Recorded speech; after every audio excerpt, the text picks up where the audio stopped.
Hola, ¿qué tal? ¿Cómo estás? Soy Kevin y esto es tu canal Autismo sin filtro. Continuamos con el día de hoy con los temas personalizados. Esta vez con cómo fui superando mis áreas de oportunidad presentadas en el autismo.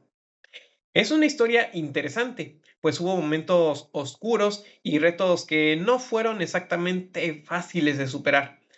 Pero también descubrí habilidades que no sabía que tenía, herramientas que sí sirven y sobre todo formas de vivir sin sentirme defectuoso. Si tú también estás en el espectro o si conoces a alguien que lo está o simplemente quieres entender más, quédate. Este video puede darte respuestas o al menos compañía, sin rodeos, sin filtros. Primeramente, Antes de comenzar con las explicaciones, si este es el primero de mis videos que ves, permíteme invitarte a visitar el canal y ver mis otros videos, para que así puedas conocer más sobre el autismo desde una fuente primaria, con la perspectiva de alguien que lo ha vivido personalmente. Dicho eso, podemos proceder con, con los antecedentes. En un video anterior, conté cómo fue que llegué a mi diagnóstico y por qué fue algo tardío. También conté que en qué condiciones estuve desde mi nacimiento hasta mis 12 años que me diagnosticaron. Esas condiciones se resumen de la siguiente manera. En términos de salud e integridad física, todo estaba absolutamente bien y no presentaba ningún problema ni indicio de que fuera a desarrollarme de forma diferente a los demás. Mi perfil era tan normal como el de cualquier otro niño recién nacido. Y no solo eso, aparte de que mi madre siempre estuvo muy al pendiente de mi salud, cuidando mi vacunación y mi alimentación principalmente, yo me desarrollé muy bien en mi etapa neonatal, incluso en parte de mi infancia. Fui a escuelas normales toda mi vida, empecé a caminar cuando debía y mis primeras palabras las dije en la edad adecuada. Lo más raro, por así decirlo, es que tardé en dejar el pañal. Pero de ahí en fuera, todo en aparente calma. Pero entonces, ¿cuál fue el problema? Se preguntarán. Bueno, mencioné también en videos anteriores que algunos niños con autismo suelen pasar desapercibidos hasta los 6 o 7 años de edad, o incluso viven plenamente sin presentar características o rasgos autistas hasta la pubertad, adolescencia o incluso la misma adultez. De ahí que existen herramientas de diagnóstico de trastorno de espectro autista o TEA para todas las edades, mismas que también ya mencioné en otro video. Bueno, esta es la cosa. Yo empecé a presentar mis señales a partir de los 3 años y es ahí donde comienzan las aventuras. Así que ahora sí, a lo que vamos con el video y a darle con los detalles. interacción social, de sentirme raro a entenderme mejor. Desde que era niño, me ha costado muchísimo iniciar, mantener y terminar una conversación. El simple hecho de participar en una interacción social ha sido uno de los mayores desafíos que he afrontado. Desde que iba en guardería y empecé a verbalizar relativamente fluido, me cerraba solo a hablar lo necesario y solo tenía la confianza de hablar con mis padres. A veces no solía responder ni a los cuidadores cuando estos trataban de dar una indicación y preguntaban si yo había entendido. Ya en el kinder, si bien seguí sin socializar mucho, ya respondía a mis maestras con señas y algunos sonidos. Las preguntas cuya respuesta era un simple sí o un simple no eran mis favoritas. Pero cuando tenía que dar respuestas más elaboradas, como explicar algún concepto que estaba aprendiendo, pues me ponía muy nervioso. Simplemente cuando tenía que decir algo más que una pequeña oración o palabra, ya tenía un problema. Y esto es solo el inicio. El no hablar mucho fue una cosa, pero entender el lenguaje que usaban las demás personas, era muy difícil. Todo me sonaba forzado, como un guión mal actuado. Y eso de entender el sarcasmo, las indirectas, uf, ni hablar. Yo en ocasiones nada más veía a la gente, principalmente a mis familiares, cambiar su tono de voz y mostrar una expresión rara. Sí, esto, sí, aquello. Bueno, y había dos sopas. O se reía todo el mundo sin razón aparente, o se respondían cosas aún más misteriosas. Recuerdo que en un par de ocasiones, yo tratando de entender esos vocablos, llegué a imitar frases que se decían en mi familia. Una vez le pregunté a mi tía, ¿de dónde sacaste la expresión de plano? Y ella se quedó confundida como si le estuviera reclamando, cuando simplemente yo no entendía la expresión. Ese fue el caso más leve. Un experimento que sí tuvo consecuencias negativas fue cuando conocí la expresión bla, bla, bla, bla, bla. Y se me ocurrió lo peor. Tuve la brillante idea de interrumpir a mi tío mientras estaba hablando y le dije bla, bla, bla, bla, bla, creyendo que mantendría fluyendo la conversación o que incluso sería gracioso. Pero no, mi tío se enojó y me terminó regañando por andar de grosero. Lloré mucho después de eso, pero aprendí mi lección y no volví a usar más esa expresión. Otra situación es que yo sinceramente me tomaba todo literal. Cuando alguien preguntaba, ¿quién es afortunada? Yo pensaba que se refería a fortuna de dinero, pero lo que más dolía era cuando alguien me decía que yo era frío o distante y yo por dentro sentía un huracán, una tormenta, una tormenta muy fuerte. Okey, todo chido, pero el video se llama "Cómo fui superando mis áreas de oportunidad", y nomás nos estás planteando y planteando problemas. Y lo bueno, ¿dónde está la solución? Dale. Está bien, está bien, está bien. Ese personaje desconocido tiene razón. Vamos ahora con la forma en que se superaron estas situaciones. Para empezar, esta está la intercomunicación. Esta fue la que más requirió y requiere práctica, pues a la fecha todavía hay algunos casos en donde necesito un par de consejos sobre cómo iniciar una conversación. Y pues ya lo dije, recibo consejos. En este caso, de mi madre. Ella fue la que más me apoyó en el ámbito de relaciones interpersonales, cómo funcionan y cómo establecerlas, aunque incluso para ella fue toda una aventura.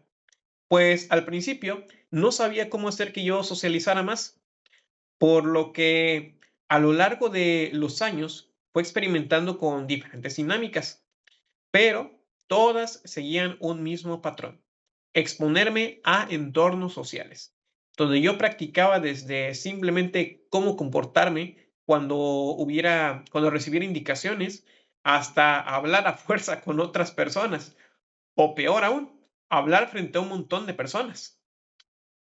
En primer lugar, estaba el recibir indicaciones. Cada vez que íbamos a una fiesta familiar, una cita médica o se aproximaba una fecha importante en la escuela que ameritaba un evento, mi madre me aleccionaba diciéndome qué es lo que iba a pasar y cómo debía comportarme. Decía cosas como, Kevin, vamos a ir a una fiesta y vas a saludar así, a los hombres así, a las mujeres así, y si te dicen de esto, tú tienes que reaccionar así.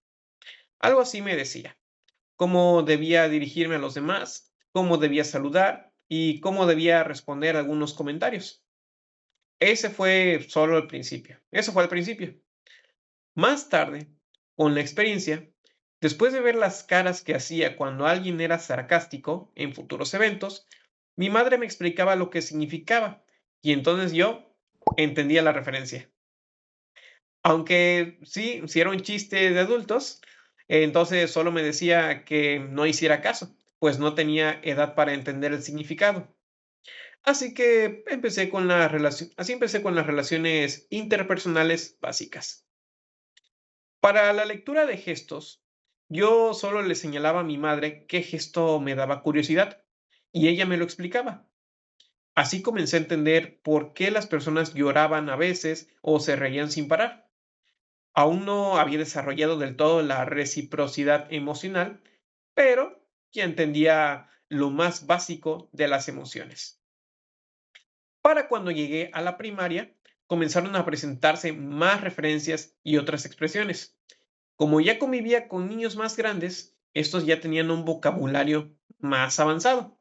En pocas palabras, algunos ya decían groserías. Y aunque eso es muy común en mi querido México, traté de entenderlas al principio, pero tardé en entenderlas. Al principio solo me dejaban perplejo, no las repetí al momento, pero sí me daba curiosidad saber qué querían decir. Yo andaba pensando que era algún tipo de sarcasmo o chiste, y llegaba a la casa y le comentaba a mi mamá, oye, hoy escuché que unos niños de sexto decían, o preguntaba, ¿a qué se refieren los niños con, entre otras cosas? En el primer caso, mi mamá simplemente me dijo, no andes repitiendo esas cosas. Y en la pregunta, sí me explicó el trasfondo de la expresión. Desde ahí, cada que escuchaba una expresión similar, yo me mantenía callado o incluso me daba un ataque de risa escucharlas. De hecho, a la fecha todavía me dan un poco de ataques de risa escuchar una persona decir groserías. Pero bueno, aún así, seguí haciendo preguntas sobre toda expresión posible para que no se repitiera el regaño de mi tío por el malentendido de bla, bla, bla. Hoy día ya no lo recuerdo, pero según me cuentan, llegué a preguntar hasta, ¿qué significa significa?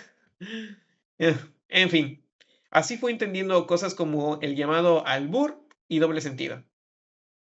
Otra actividad favorita de mi queridísima madre fue prácticamente obligarme a participar en todo lo que se pudiera en la escuela.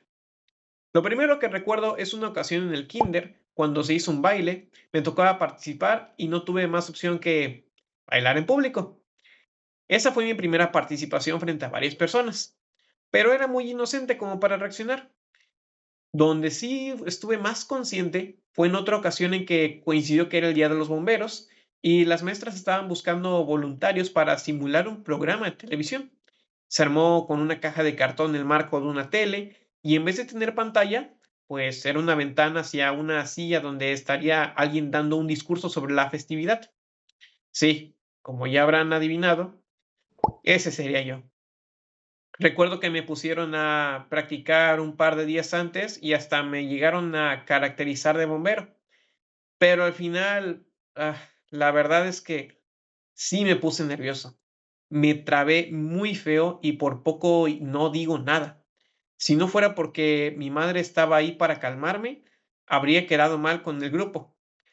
Pero afortunadamente todo salió relativamente bien. Después de eso, a sugerencia también de mi mamá, a menudo me consideraban para participar en el acto cívico de los lunes. Yo solía decir una efeméride y listo.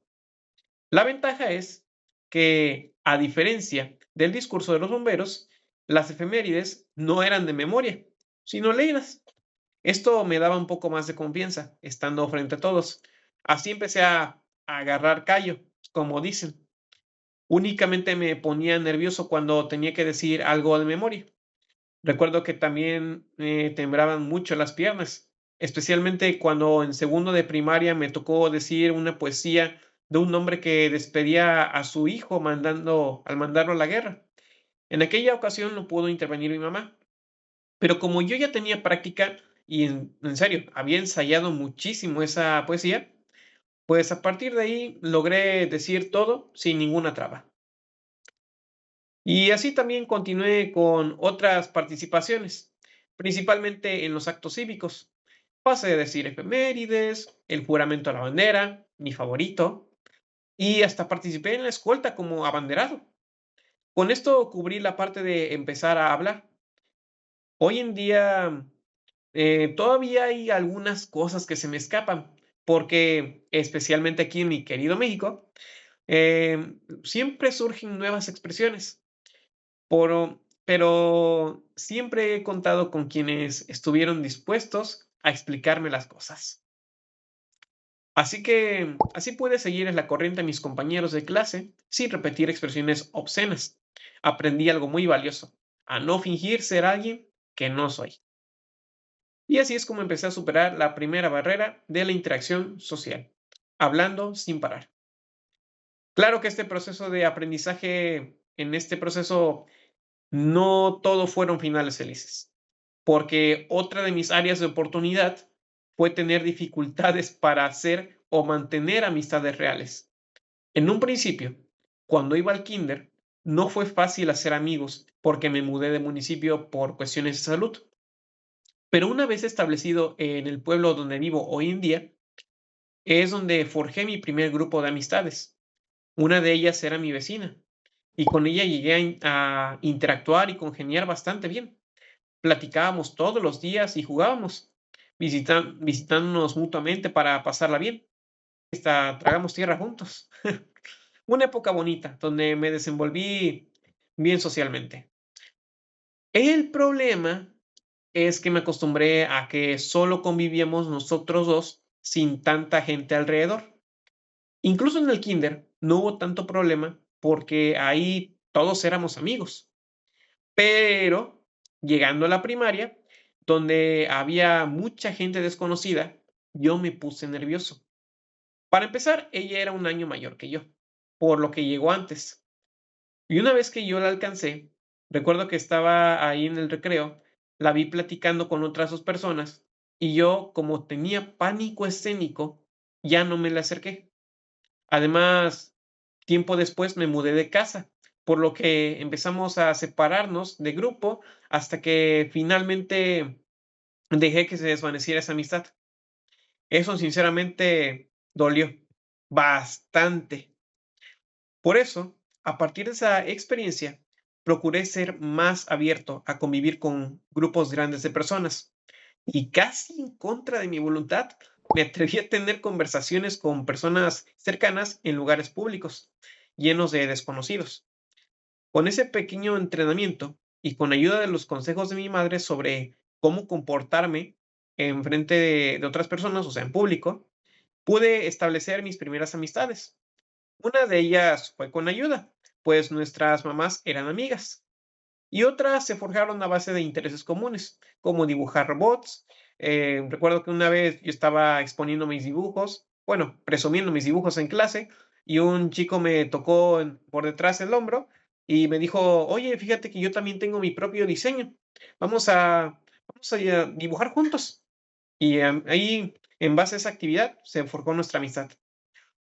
Y otra se forjó a base de videojuegos. Un compañero con el que no me llevaba, al principio no me llevaba muy bien, se enteró de que yo jugaba cierto videojuego y me dijo, oye, ¿acaso tú eres experto? Porque necesito tu ayuda, te necesito. ¿Podrías darme consejos sobre cómo avanzar? Y bueno, en base a darle tutoriales en vivo, me iba a visitar a mi casa, pues ya se fue forjando también nuestra amistad. Bonitas amistades, por cierto. Estoy agradecido hoy día de haberme encontrado con esas personas que me aceptaron como soy. Y así es como superé este tipo de áreas de oportunidad. Ahora pasemos con las siguientes. Habilidades motoras. Otra área de oportunidad que tuve que superar fue la de las habilidades motoras, pues padecía de un poco de torpeza motriz. Y aunque en el kinder logré hacer un primer baile, después de eso resultó que mi coordinación estaba de la patada. No era bueno en ningún deporte y el que no me interesara casi ninguno no ayudaba mucho. Y lo peor es que, además de lo antes mencionado, tenía tics nerviosos, como arrugar la nariz o hacer sonidos raros. Bueno, la solución fue por partes, pero sencilla: entrenar todo lo que hiciera falta. No fue mucho por experimentar ni por tratamiento, Simplemente a mi mamá siempre le ha gustado que participe en la mayor cantidad de eventos posible, con tal de generar momentos memorables, recuerdos bonitos. Y en base a ello, siempre que hubo una oportunidad, me inscribió en las danzas de la escuela. Bueno, todo al principio hubo un poco de desafío, porque en uno de los últimos bailes que hubo en el kinder, yo recuerdo que estábamos ensayando y un compañero pisó mal, y entonces yo también me la atravesé, tropezamos y me caí. Me lastimé horrible las rodillas, y así estuve como por un mes. Tardé bastante en curarme. Ya ni siquiera recuerdo si terminé participando en ese baile o no, pero al final no salió tan mal. Después de eso, una de las participaciones más destacadas fue cuando me toca participar en un baile llamado Cabeza de Puerco en la primaria, y yo era el centro de la coreografía. Por un momento tenía miedo de que algo fuera a salir mal, pues sobre mi cabeza estaba la pieza protagonista, pero afortunadamente todo salió bien y nos felicitaron por nuestra participación. De ahí en fuera llegué a participar en otros bailes, pero ninguno tan desafiante como llevar una charola en la cabeza. Otra participación que destacó fue cuando uno de los proyectos escolares de la primaria fue hacer un grupo musical y exponer un número frente a toda la escuela. Así que se hicieron varios equipos y en el mío, como ya se imaginarán, me tocó ser el vocalista principal.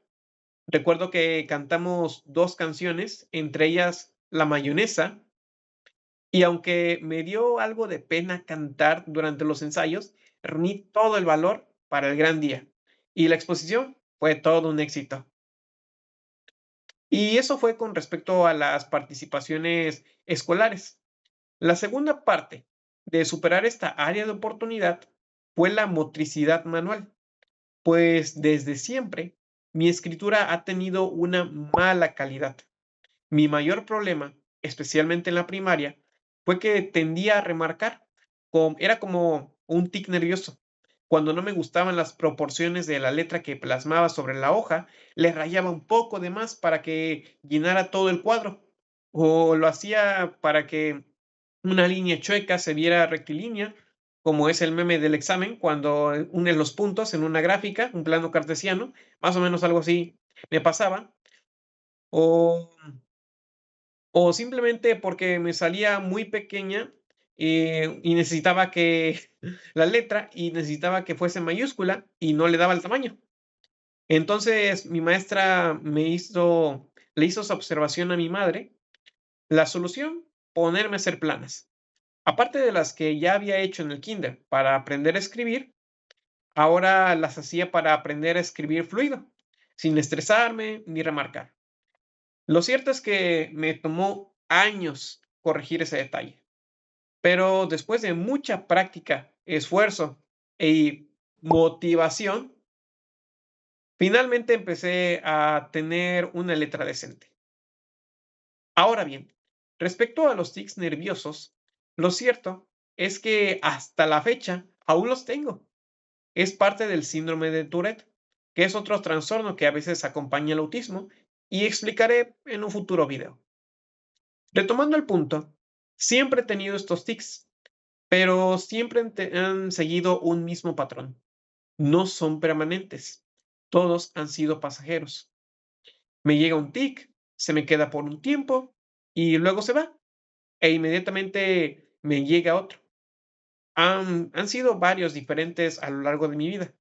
Como recién mencioné, uno de los primeros fue apretar la nariz, como si estuviera tratando de contener un estornudo. Otro que me duró bastante fue el de hacer sonidos raros así, siempre eran totalmente diferentes el uno del otro, y los hacía en momentos aleatorios. Aparentemente no había ni hay hoy en día un detonante aparente que los provoque, pero entonces, ¿por qué planteo esta situación si no presentaré solución?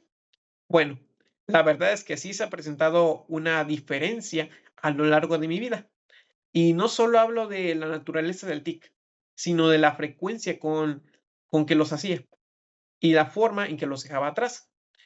Durante mi infancia, estos tics estaban por completo fuera de mi control. Comenzaban manifestándose de formas imperceptibles, pero luego evolucionaban hasta que los hacía en público y de formas extremadamente notables, preocupando bastante a la gente a mi alrededor y ocasionando dos casos. Familiares que se asustaban porque no sabían si yo estaba bajo un ataque epiléptico o algo por el estilo. Y en la escuela, compañeros que me llegaron a hacer un poco de burla por mis expresiones raras. La solución a esto, en primera instancia, fue la abstinencia. Después de un par de llamados de atención por parte de mis padres, intenté reunir fuerza de voluntad para dejar de hacer los gestos misteriosos. Pero esto no fue suficiente.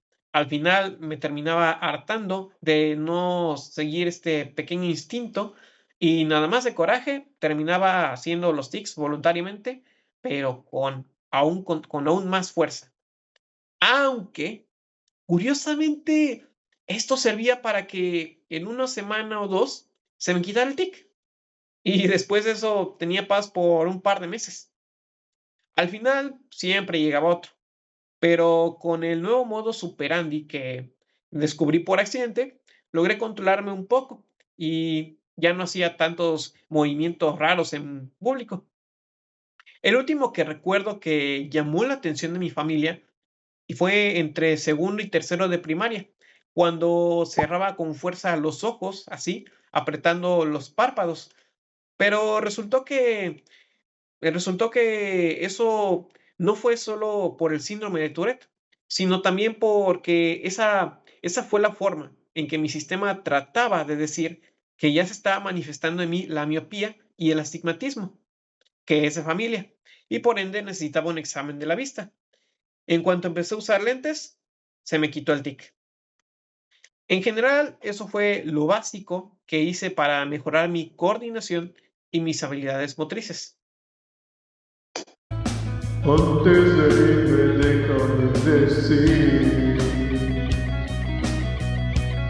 que hoy por fin encontré. Estas fueron mis áreas de oportunidad antes de mi diagnóstico. Próximamente te contaré cuáles fueron las que tuve que superar una vez que fui diagnosticado. Las más duras, las más complejas, pero también las que me formaron. No soy perfecto, sigo aprendiendo, pero, bueno, como dice la canción, pero ya no me siento roto. Y si tú estás pasando por algo parecido, te lo digo desde el corazón. No estás solo, no eres un error, solo eres diferente. Y eso también es una forma de belleza. Bueno, gracias por ver este video. Si te gustó, compártelo. Si te identificaste, déjame un comentario. Esto es Autismo sin filtro. Y aquí no fingimos ser normales. Aquí aprendemos a ser auténticos. Te invito a suscribirte, darle like y compartir para llegar a más gente con estos videos. Sígueme en mis redes sociales, cuyos links dejo aquí abajo en la descripción. Si este es el video de mis videos que ves, te invito a visitar mi canal para informarte más sobre el autismo y nos vemos en la siguiente semana en el próximo episodio de Autismo sin filtro. ¡Chao!